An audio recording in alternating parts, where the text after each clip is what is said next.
Hi everyone, welcome to Art History, the female perspective, bringing awareness of great female artists as a source of knowledge, inspiration, and woman empowerment.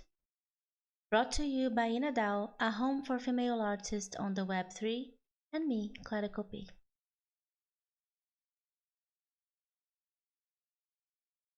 Inadao is made possible by the technology, support, and sponsorship of Nia Protocol and Creative Style. If you'd like to know more about us and our sponsors, the links are on this video's description.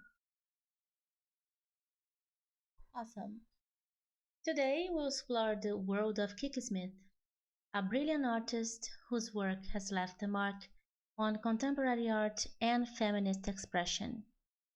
Throughout this presentation, we will delve into the life, artistry, and profound impact of Kiki Smith, a visionary whose creations have challenged norms, redefined boundaries, and offered a unique perspective on the female experience. Through her diverse body of work, Kiki Smith delves into profound themes, making her art a captivating exploration of identity, femininity, and the human experience. She has used her art to express intimate emotions, societal reflections, and a deep connection to the human form. Kiki Smith has been a master of various mediums, bringing her creative visions to life through drawing, printmaking, and sculpture, among others. She is known for her meticulous attention to detail and the innovative use of unconventional materials. As Kiki Smith once said, "I believe in beauty. I believe in being an outsider." Her unique perspective as an artist has indeed captivated the art world and challenged us to see beauty in unexpected ways. Born on January 18, 1954, in Nuremberg, Germany, Kiki's upbringing was deeply rooted in the world of art.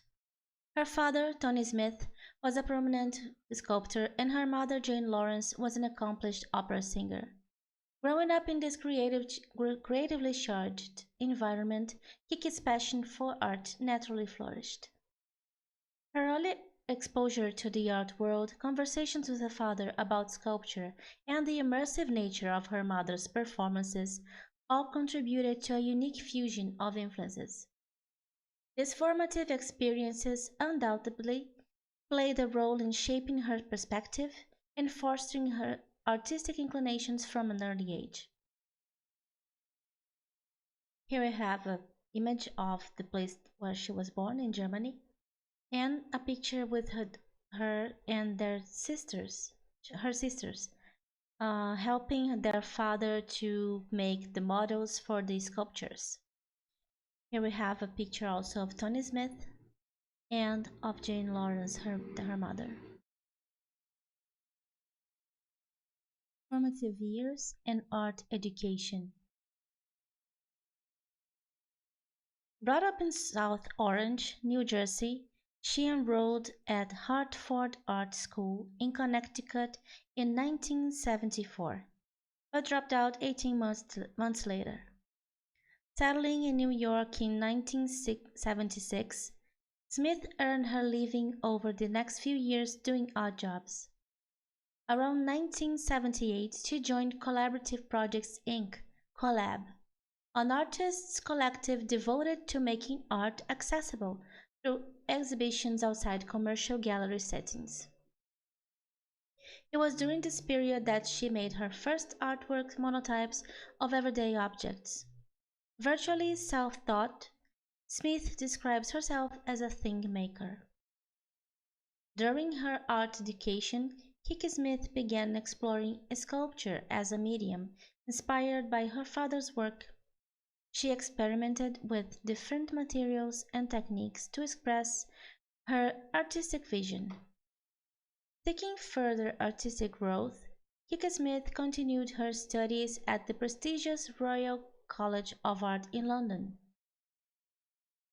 This experience exposed her to diverse artistic perspectives and helped shape her unique artistic voice. In addition to sculpture, Kiki Smith also explored printmaking during her art education. This medium allowed her to experiment with new ways of creating and disseminating her art to a broader audience. Throughout her formative years in art education, Kiki Smith developed a keen interest in the human body, anatomy, and the relationship between physicality and emotions. These themes would become central to her artistic explorations. A curious fact: several years later, Smith and her sister Beatrice started training to become emergency medical technicians, and although they didn't complete the course, the experience fueled Smith's interest in the human body. Her acquired knowledge is unmistakable in her wax sculptures and etchings, some of which are detailed as medical school anatomical models. As Kiki Smith once said, "My work is an inquiry into the human condition." Her early years as an artist and her art education laid the groundwork for a lifelong exploration of humanity throughout her art. Here we have some examples of Kiki's work, early works. A Cast of Leaves from 1980, a monoprint from 1982, a painting from 1981, and another painting that's abstract of fish from 1968. You can see that she does all this kind of diverse works, and also a picture of Kiki Smith when she was young. Now we'll take a look into the timeline of her works and see how she developed her style and evolved through time. We'll start at the beginning of Kiki Smith's career. In the early 80s, her art was characterized by a fascination with the human body, often featuring mainly body parts, organs, and bodily fluids. She also approached the subject of women's rights. Here we have a quote by her: "As a child, I prayed that my calling be revealed, but not with expectation and not with a destination. I became an artist because I didn't know what to do, and I thought it was really fun to make things."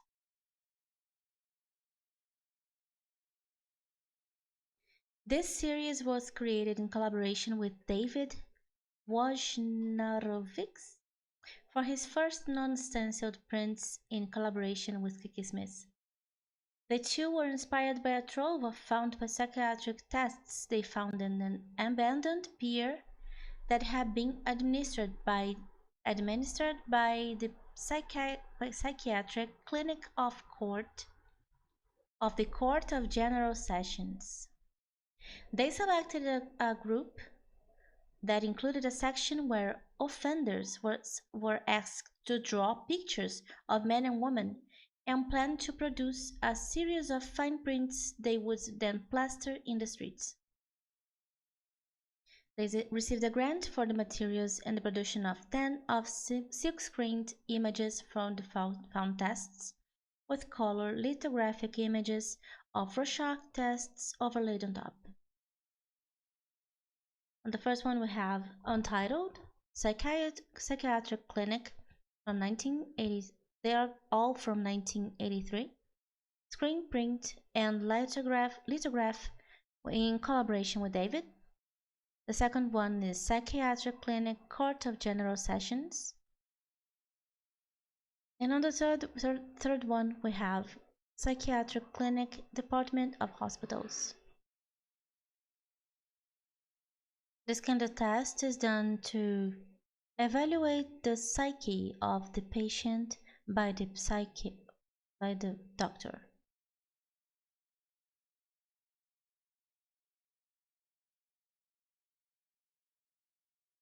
In 1985, propelled by an interest in obtaining practical knowledge about the body, Smith studied to become an emergency medical technician. The impact of this experience on her work was immediate and profound. Possession is 9/10 of the law is a series of 9 screen prints and monotypes of deadpan views of various internal organs. Its legalistic title alludes to the artist's nascent feminist concerns regarding the body, particularly the female body, as a battleground for social and political ideologies. Another print with a focus on body parts is How I Know I'm Here. Here the body is the sum of its myriad internal and external parts, becoming evidence of the process of life. This paring down to the material stuff of who we are is juxtaposed with images of nature, emphasizing the unbreakable bond between our body and our social existence.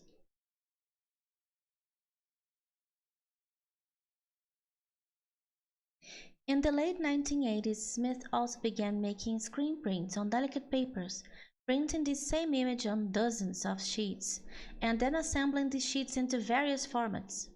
In 1988, she found this image of a fetus in a Japanese anatomy book and has repeated it in numerous works. Titled All Souls, this version is her most monumental by far, reflects Smith's awe in vastness of humanity, as well as concerns about governmental controls over the body, child abuse, and undoubtedly also relates to her strong Catholic upbringing.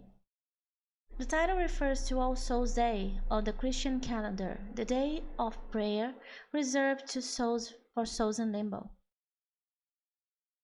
In Kiki's words, some of my work is influenced by being Catholic, but not so much in the sense of belief system as that I am interested in the forms of the belief system that convey a belief system, more like the forms and iconography that show up in Catholicism.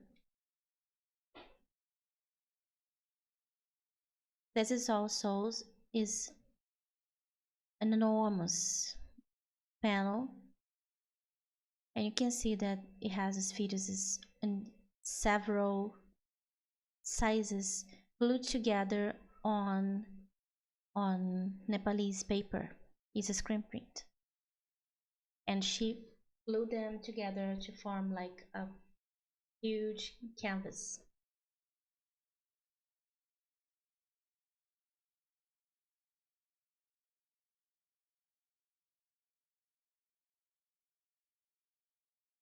On the left we have Glass Stomach from 1985.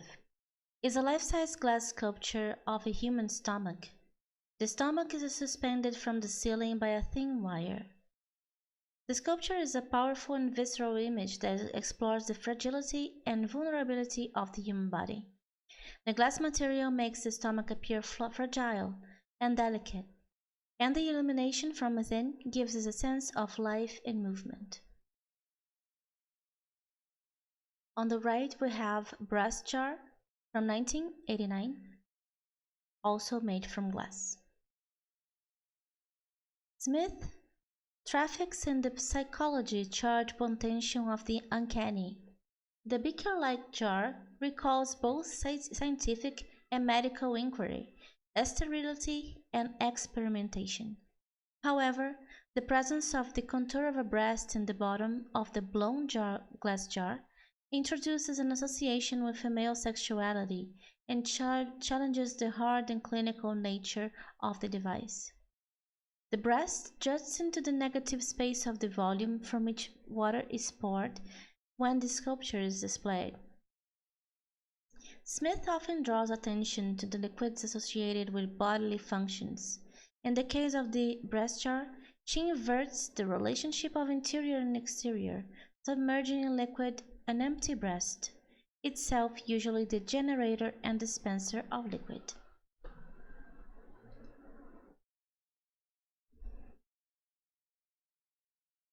This work is called Untitled 12 Bottles. It started in 1987 and she kept making it until 1990. This is plated silver-etched glass bottles. In this work, 12 watercolor bottles, silver to a mirror surface, are each engraved with the name of a different bodily fluid: blood, tears, urine, milk, and more. The piece was inspired, Smith said, by medieval Book of Hours, the volumes of Christian observance that provided some kind of meditation, something that you could think about or believe in, for every hour of the day.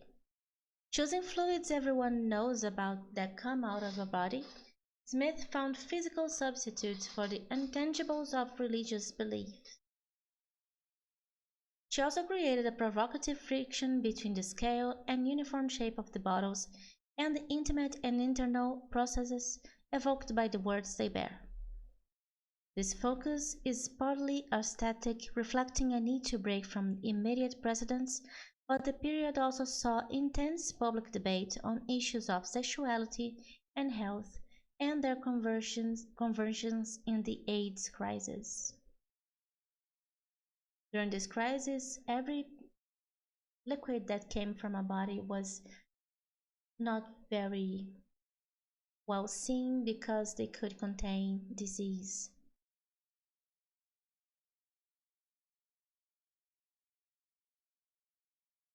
Here Smith presents us with dozens of 6 to 8 inch clear glass representations of sperm. Each is unique, separately cast, with Smith's fingerprints deliberately allowed to remain on the surface, like an artist's version of DNA, as an allusion to its genesis. Laid against a black rubber background, these objects seem part of a huge specimen slide. Arranged across the floor, they seem small and vulnerable, and also perhaps a little disturbing, like a huge family of translucent snakes suddenly brought to light. Smith means the work to provoke questions of what sperm is biologically, in romance and with the AIDS epidemic and controversy over abortion rights, and what it means in political terms as well. This work is made from crystal and rubber, and is from 1989 to 19. This delicate sculpture called ribs represented in terracotta the components of a rib cage, strung together and held up like a marionette suspended from the wall. The pink rib bones disconnected from the sternum, some revealing repaired breaks, imply forensic evidence of trauma. The apparent fragility of Smith's piece evokes the transience of life itself. This work is called Ribs, is from 1987. It's made from terracotta, ink, thread, and nails. On this next one, we have this delicate paper sculpture called Heart to Hand from 1989, in which Smith externalizes internal process, both physic and physical. Red ink on gumpy paper is manipulated to resemble wrinkled and bloodied viscera. The disembodied titular hand and the heart hang freely on the wall, connected via a spindly red umbilical artery. While the sculpture makes self-referential allusion to the channels of artistic creation, from heart to hand. Now we'll take a look into her mid-career work from the 90s to the 2000s. We have a quote from her. Some people think of or expect that you should make the same kinds of art forever because it creates a convenient narrative. I want my work to embody my inherent contradictions. After emerging in the 80s with confrontational sculptures of human figures and body parts, Smith shifted her focus in the mid-90s to the natural world, depicting birds, other animals, power, and mysteries of the natural world as a whole, and the cosmos in sculptural works as well as prints and books. As we move forward in time, we see Kiki Smith delving into themes of mortality, spirituality, and the interconnectedness of all living beings. These concepts became increasingly prominent in her art during the 90s and beyond.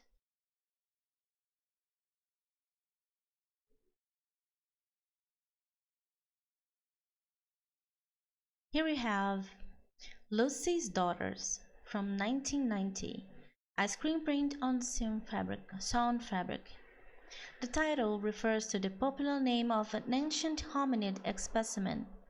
She is arguably the oldest woman that Kiki Smith has ever looked at, based on a 3 million-year-old hominid that was discovered to be a woman. And she has made sort of an inverted family tree made exclusively of women. It's a found image that she manipulated, xeroxed over and over again until the image was quite degraded and you get a quite crude form. And as printed on these pieces of extraordinary Asian paper creates a very, very powerful, I think, statement about the potent role of women. I'm quoting Kiki Smith. There are two different Lucys. One is skeletal remains, and then there's a theoretical Lucy, which was genetic. People could trace genetic coding between daughters to mother back. And it's said that we all had one mother in the North Sahara someplace that we come from. And so it's just making a kind of family tree like that, you know, if you started with one person and make multitudes. So you can see you have several copies here. Some are very uh, easy to read because they are like the first ones, and then there are the latter copies that are kind of fainted, all in a corner composing a tree of women.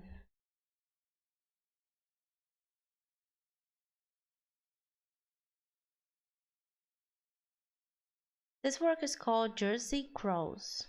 From 1995, they are made from silicon bronze. Kiki Smith's passion for animals extends beyond the mythical and religious as well. In 1995, a pesticide poisoning in New Jersey, Smith's home state, led to the demise of a flock of crows. Smith memorialized their deaths with multiple bronze casts of dead crows strewn about the gallery floor as if they are falling from the sky. These crows have always been a theme in Kiki's works, as they bear such a significant presence in folklore. They are considered a harbinger of death, a witch, or an evil omen, but Kiki's relationship with them seems to be more compassionate. It's as if she feels empathetic for the crows being burdened with that context, and Jersey Crows feels like a very literal interpretation of this empathy.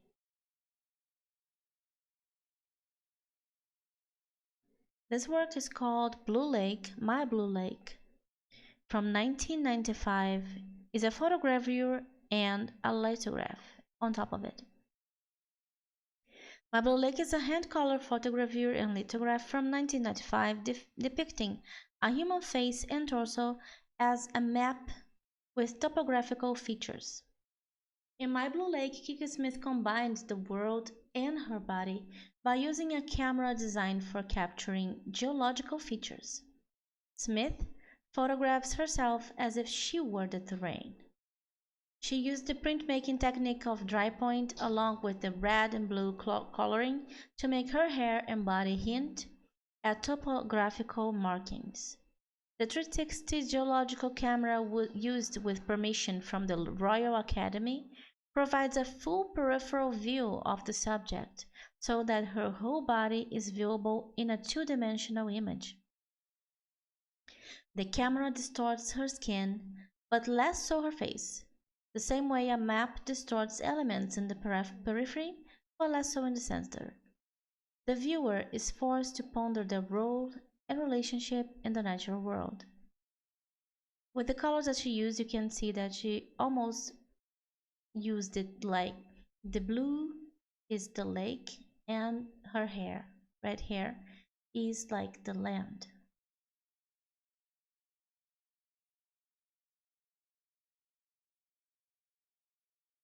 Here we have this great uh, sculpture of Kiki Smith called Blue Girl. It's from 1998 and is made in silicon bronze. Blue Girl gives a sense of this tender mourning and reverie over the existential isolation brought about separation from collective attitudes, as well as the connection to a healing, overseeing presence and to the larger cosmos that this separation allows. Jung says that the work of the artist comes to meet the spiritual need of the society in which he or she lives through the use of symbol, which he defines as an expression that stands for something not clearly known and yet profoundly alive. The girl is alone looking down, and we see the stars behind her. She's a part of it, yet seems a little bit alone. Fairy Rings Mushrooms is an installation with 96 units. It's from 1998 and is made in white bronze. Fairy Rings is a ring of bronze mushrooms apparently sprouting from the wall. Mushroom rings have long been associated with the devil and witchcraft, and it was once thought that toadstools were the markers left by fairy footprints during the night. Smith combines such mythological history with the lineage of minimalism for this spare but insightful work.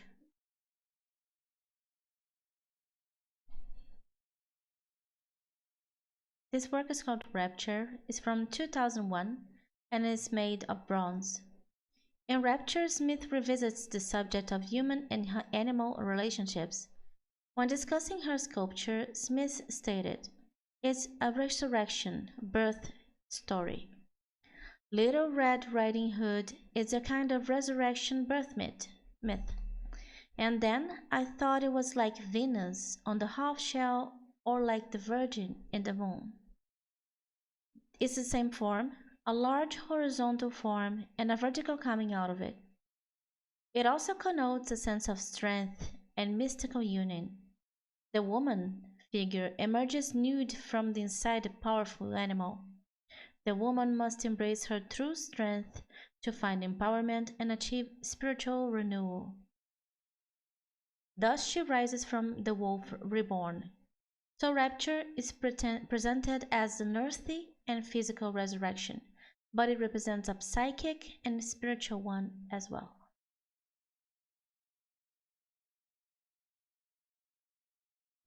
This work, called Born from 2002, made of bronze, a small deer gives birth to a mature life-size woman. I find the idealized forms modeled in the classical bronze to be ironic. Smith uses the traditional style and material of sculpture to depict extremely untraditional subject matter. In some cultures, the deer is a symbol of renewal or rebirth. Smith reveals nature and the connection between humans and animals.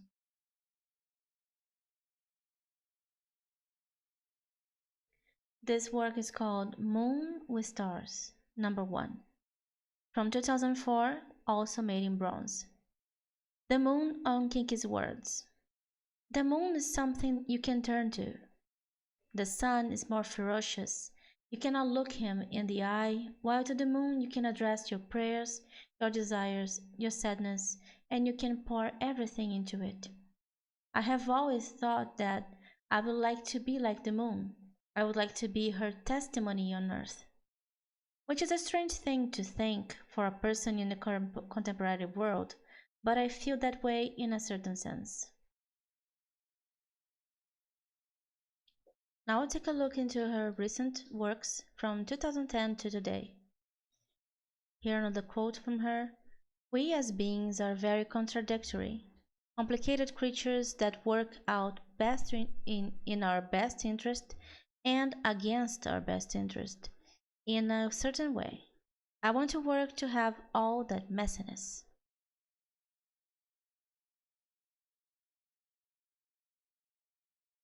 As we progress to the 2010s, Kiki Smith art continued to evolve, embracing more overly political themes and addressing social issues.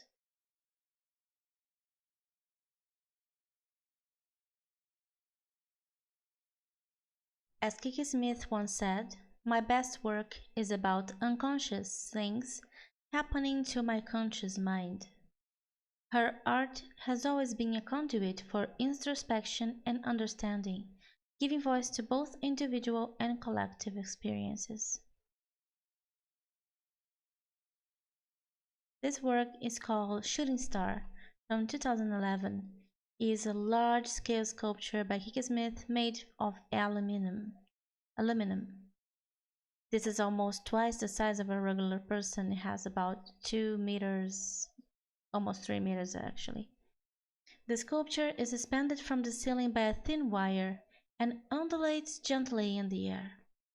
The sculpture is a powerful and evocative image of a shooting star.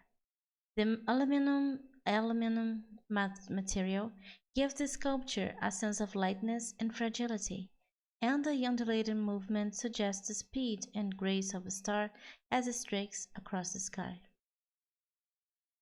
The sculpture also has a symbolic meaning. Shooting stars are often seen as symbols of hope and renewal, and they can also be seen as a reminder of the fleeting nature of life.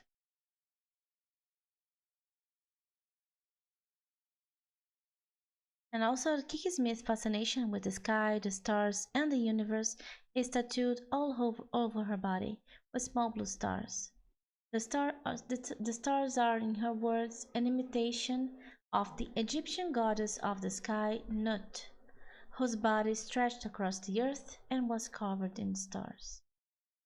This work resembles the stars that she has on her body. Is called Still, from 2012, also made in bronze.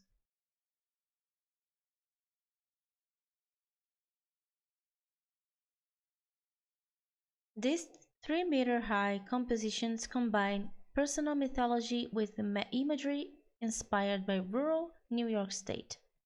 Woodland creatures, birds, and human figures populate their finely woven surfaces, evoking myths, legends, and folklore. But tinged with apocalyptic overtones, the mysterious scenes also convey anxieties over ecological fragility and environmental breakdown. The artistic cites as an influence the famous medieval apocalypse tapestry, Tears in Angers, France, which illustrate the final confrontation between God, good and evil, as described in the biblical book of Revelation. Smith, of course, is not so literal. Hers is an art of intimation, and her concerns are ecological rather than theological.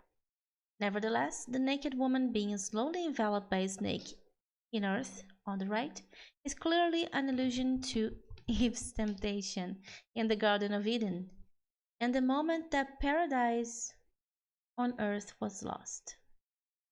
I wanted to make things that are a combination of 1920s Art Deco and Hollywood, mixed with the spectacle of nature in the Middle Ages, over pageantry and hippie art, she says about the tapestries. But the deer kept crossing the road, or the foxes were singing at night, she says, explaining how ideas linked to her surroundings seeped in the number of tapestries grew. To me, nature is precious and wondrous. It's our intervention that causes the mayhem. These pieces were assembled in paper, printing, and other materials like a collage by her and later manipulated digitally to print these colossal tapestries. The one on the left is called Cathedral. It's from 2012 and is a jacquard tapestry.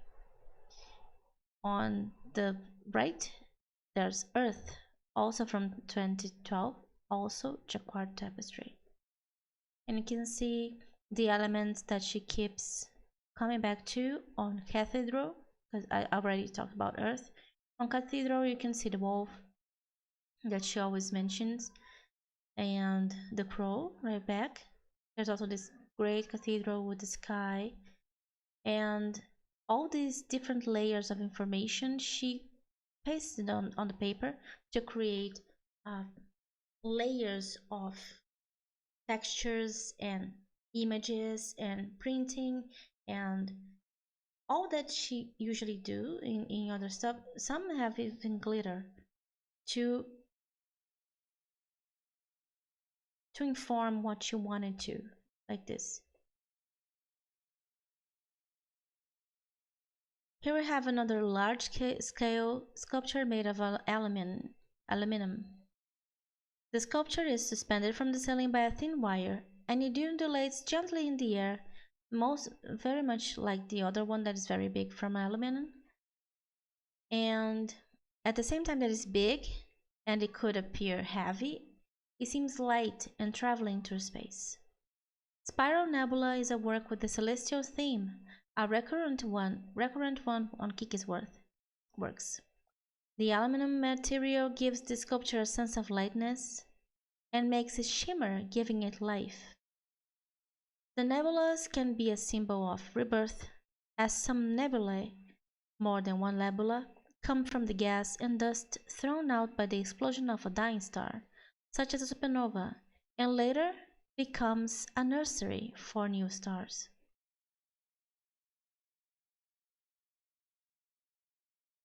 This is a sculpture called Sungrazer, this is number 7, from 2018, made from bronze.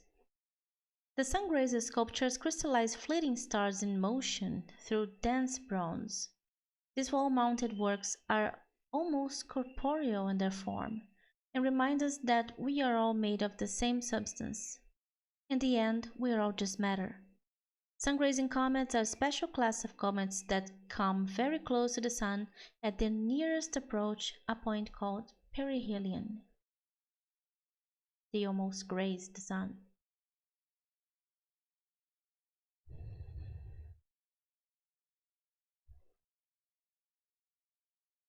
Light of Nature number 3 and number 4 are both from 2021.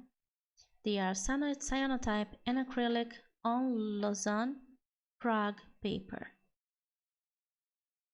Light of Nature is an example of the artist's decade-long exploration of printmaking. This work reflects a hybrid process of etching and cyanotype. As the artist described, I etched into plexiglass plates with a needle and used the plates as contact prints, exposing the image in a photographic process onto the chemically coated Lausanne paper, thereby making a marriage between the forms. The light of the world was created by making multiple plates and layering them on top of one another in various orders. Moments of clarity and moments of the image being soft or out of focus occur, depending on how far the image is from the paper during exposure.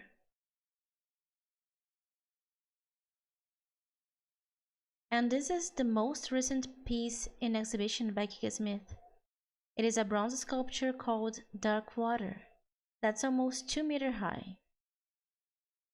In this work, the vitality of the water is represented as a divine presence, with a blue floating female figure on the center, and there her hair is water flowing from her head. But there are also other places where the water is flowing from her eyes, mouth, breasts, vagina, and wrists, in the direction of this big earth-colored dark square on the base. Another work bringing the themes of the female body, mysticism, mythology, mystery, life, and fertility. Thank you all for joining me on this captivating journey into the artistry of Kiki Smith. Her art and her history are a testament to the power of creativity, the exploration of humanity, and the everlasting impact that art can have on our lives. I hope you have enjoyed it, and see you next time. But before you go, Please like this video and subscribe to our channel if you are interested in this type of content. See you next time. Have a great time.